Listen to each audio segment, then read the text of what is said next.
Hey guys, it's Celine, and I am here to share with you my whole new spinning spindle adventure that I'm having. So, I did mention this, I think last week or maybe the week before, in a vlog I was doing that I'm really enjoying spinning on spindles these days. I do have two. This one, okay, sits inside this bag that I actually crocheted from thread that was made with the spindle. So this is a grey wool with different colors in. You can't really see it, but maybe you can see a bit of a tint there. The light isn't that great at the moment. The other one is this one. So I've got two types of spindle at the minute, which I made myself, okay? I think I said this in my other thing, in my other video, that I just wanted to try it out and see how it works out for me, whether I actually enjoy working with the spindle. And it turns out I do, and it's becoming a whole thing. So here I am. I'm going to show you my best spindle is this one. The one with the that used to be a dishwasher brush. Okay, so this one was actually used as a dishwasher brush for a month or so, but I think it's oak wood and it's quite sturdy, and I am still intending to, eventually polish this a bit more and decorate it and so on, but it works just fine. As you can see, there's quite a bit of thread on there. This is a very fancy mixture of merino and silk that I got from my lovely ladies over in the other village that I order stuff from, and it comes out looking like this. This is the fiber and lovely colors, and these are two types. This is actually one type and there's the other one, and I'm mixing them up in that yarn. And the other adventure is with this one is that I'm using alpaca now, and especially the black. This is a piece of black, pure black alpaca yarn that I made, which is just to show you. I spent an hour, maybe an hour and a half, something like that, spindling, okay, this black stuff, which is looks like this, but it's so short that you just progress like 2 centimeters at a time, really. And you have to, because of how this spindle works, it tends to turn back rather, which the dishwasher brush doesn't. So that's why, okay, these two are quite different. It would be more ideal to have another of the dishwasher type and to use this either for plying or for a longer fiber, because the shortness of the fiber of the alpaca here, this is partly brown, partly black now that I'm doing, that makes it really findly. You have to go little bits at a time, and if you pull or draft too much, see, at a time, you end up breaking the thread or having. See, this is how that goes. I am just going like 2 centimeters at a time. But you see, I do get thread, which is amazing. Okay, so I have two spinning wheels myself, a modern one and a older one. This is how that goes. You just wind that up there. And okay, so for plying, you have to do all sorts of other transferring the thread to a bobbin and then plying from there and so on and so forth.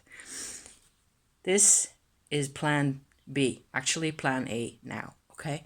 It's another dishwasher brush of the type I used there, nearly the same type. I do think it is a different brand because I bought it at a different supermarket. These things cost €1, so that's like not much at all. And I am enjoying using the other one so much that I decided to turn this into, a new spindle again, because I can use that to ply from the other two.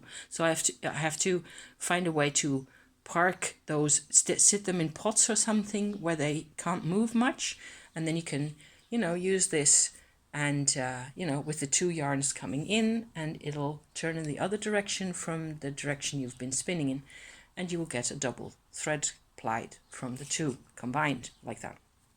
So this is a brush as it is now, okay? And I was going to sort of do a tutorial, which is probably not going to really happen because it takes a while to get things done, but I can explain how it works, okay? First order of business, always, if you want to do this, if you are thinking this is the best thing ever, I want to have my own dishwasher brush turned into a spindle, okay? I'm pretty sure there isn't another video on YouTube about this, so this is the place, okay, where this happens. I think the first order of business, only wood will work, only this type of brush will work, of course, because the plastic ones are from a mold, they're in one piece, so they don't have the separate, you know, parts to them. This one will work just fine. There is one criterion that we have to be checking out on before getting started, and that is that the brush parts here, the brush hairs, you can see that they're circles, right, like so. It's actually kind of good that this has a red circle as well. The other one didn't have that. But it has to be a circle around a middle center, sort of a tuft. These are, you know, these tufts get sort of put in. There's like, they fold up the hairs for the tuft with a little piece of iron, how do you call that? Iron wire, like that. And that gets folded and it gets stuck in there, and that's just stuck very tightly. You want a brush that has a center hole, a center where that is sitting in. So if I go in with my pliers or tweezers, you can just grab, this is actually the nice kind of model plier to use because it has this angle like so, and you just have to, first one in the middle is then kind of tricky. It's of course easier to work at from the outside, but I'm going to have a go anyway, and there we are. See, that's how that comes out. So there's actually like a little piece of wire at the top. You can actually even kind of make that out, that holds the fibers together for the brush. So I actually didn't pull out the middle one here because I pulled out the one next to it. So let me see if I can make that happen. So I don't want to be here forever. That's the middle one. That's the middle one right there. So that's how that goes. You pull out all the brush tufts, all the bits that are part of the scrubbing, you know, part of the thing here. So these just come out fairly easily. Actually, I think it takes a bit of arm strength here. These are the red ones. It looks like they're plastic, and they're actually a bit harder to get out, it looks like. Boom, there you go. So I keep those separate because they will go in the plastic bin, whereas the other, it can actually stand on its legs like that. You might consider reusing that as decoration for something if you wanted to, because it's kind of a nice color. So, yup, that's how they come out, and so on and so forth. So I will be doing that for a little while longer. Let me pause while I pull out the brush hairs a bit further along. This is what I got left over. The red plastic tufts here are actually quite a bit more slippery than the I don't know what that is, sisal or cocoa nut fiber or something, natural fiber brush parts here. So the red ones are a bit trickier to get out, and I have to really, you know, go in with my pliers like so and squeeze it really tight, and sometimes only part of the brush comes out actually. So that is a bit fiddly to do. They can come out eventually. So that is what that kind of looks like. It's not the easiest bit to do. Sometimes if you just pull out a couple of hairs, it comes loose a bit more, so you might eventually get it out anyway.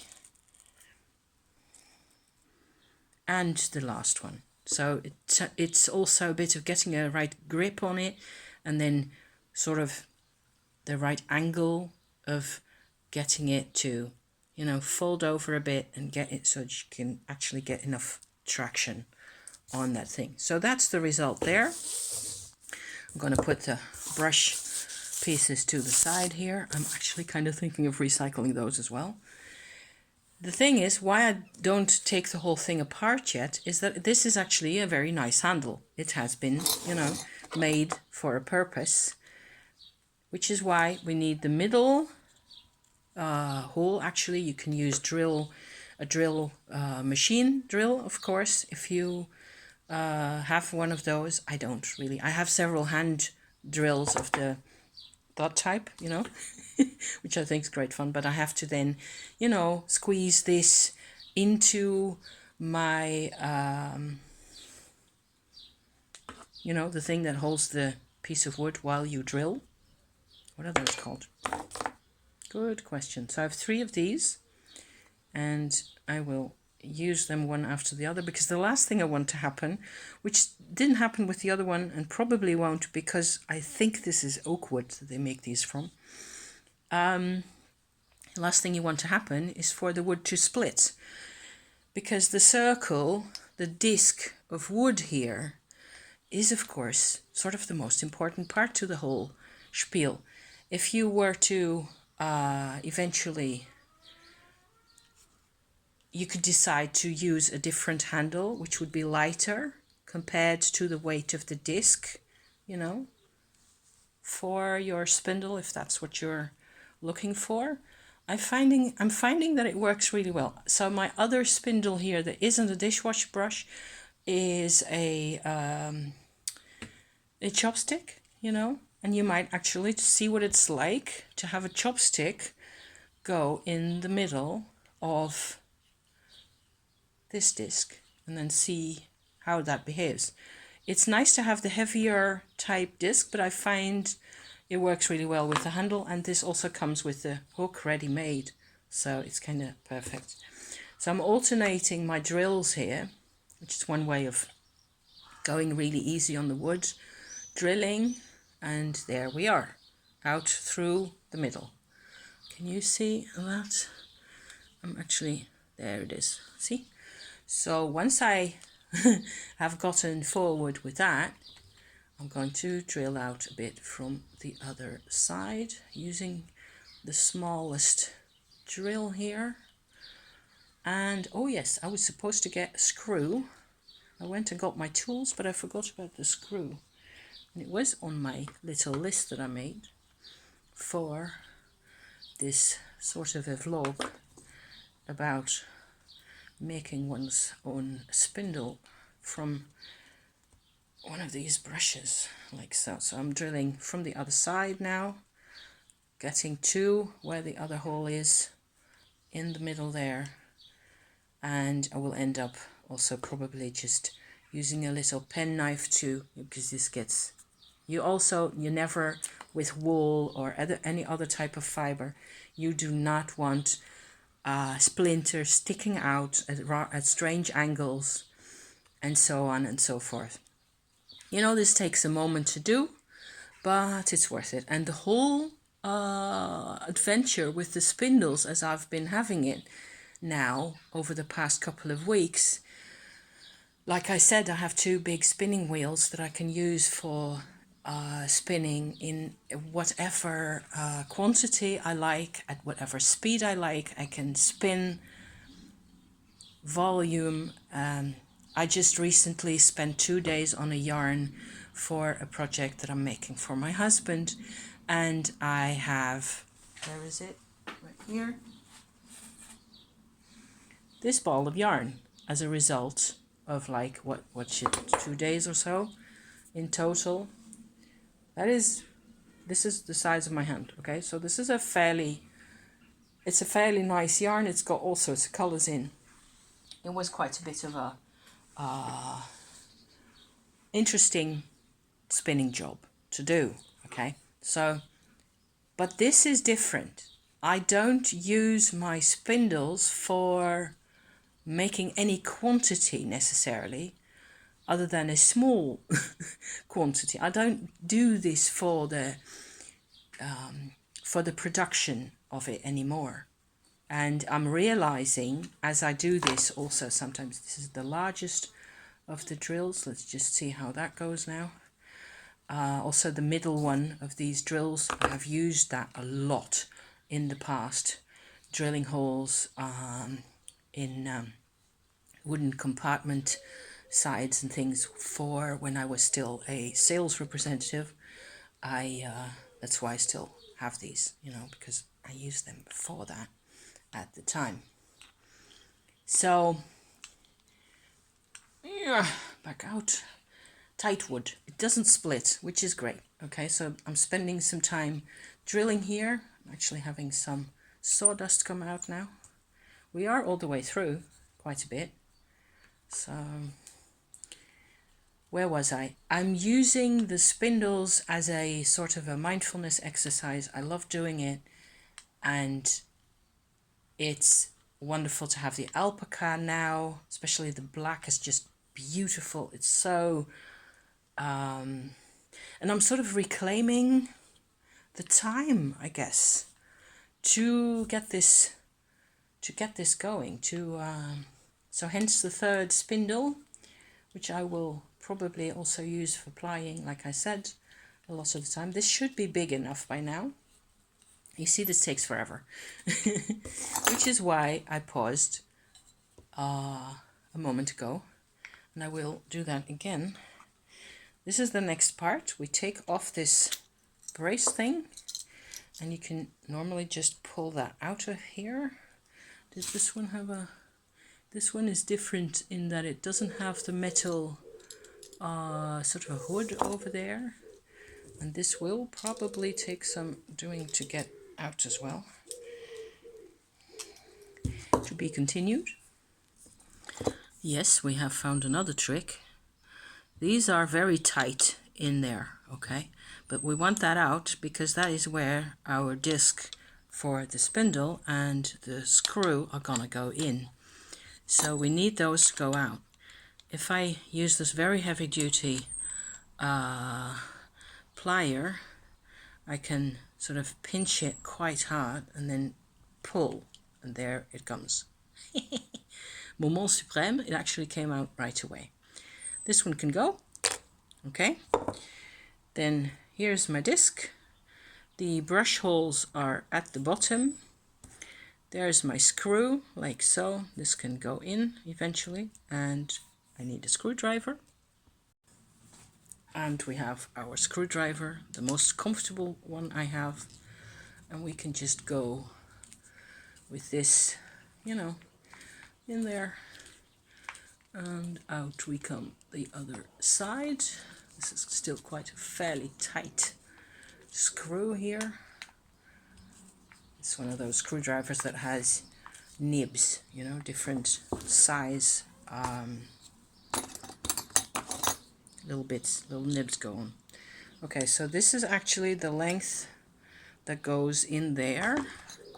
So I do want to drill that out. It's the medium one I have used most of all, and it just needs to get a little deeper, I think. This one's just been so used so much.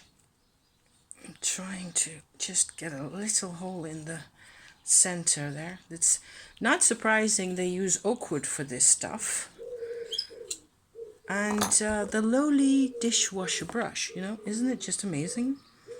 So this one's come out.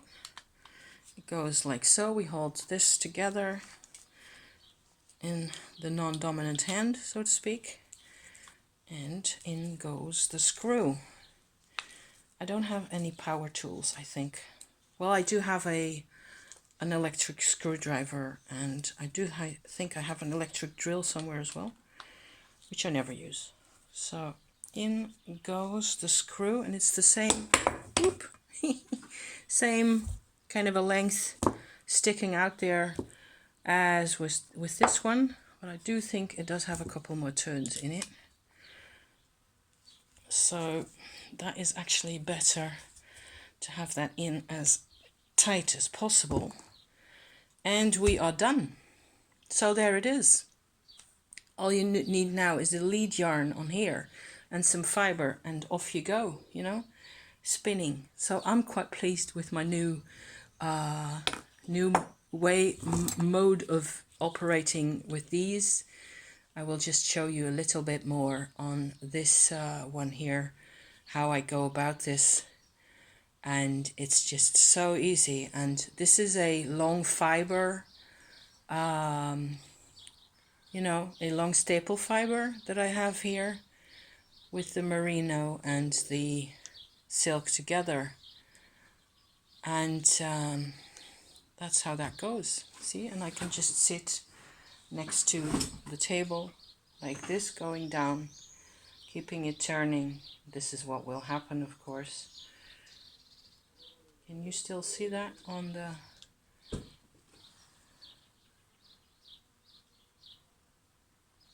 Come on.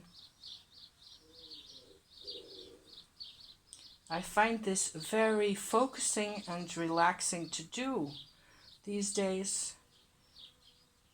And you can just trust the spindle to go around and make more turns.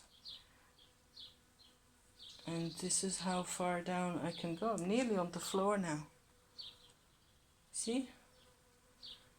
So I will link in the description to this whole spiel here. Thank you for watching this kind of a semi-tutorial. This is how it goes on, as I showed you earlier, right? I will link in the description a short that I found, somebody who does this way quicker, who taught me the Andean ply, where you can actually ply all this yarn into a double yarn straight from the spindle, actually. So there's that. I'm enjoying this no end. I will enjoy using the new one as well. I will probably use it to combine those two yarns that I have now on these two. I will need to do a whole lot more on this one to combine it with this, and maybe I can show you the result, you know, at some point. Thank you for watching, and I hope that was fun, you know. See you next time. Okay, bye for now. Bye bye.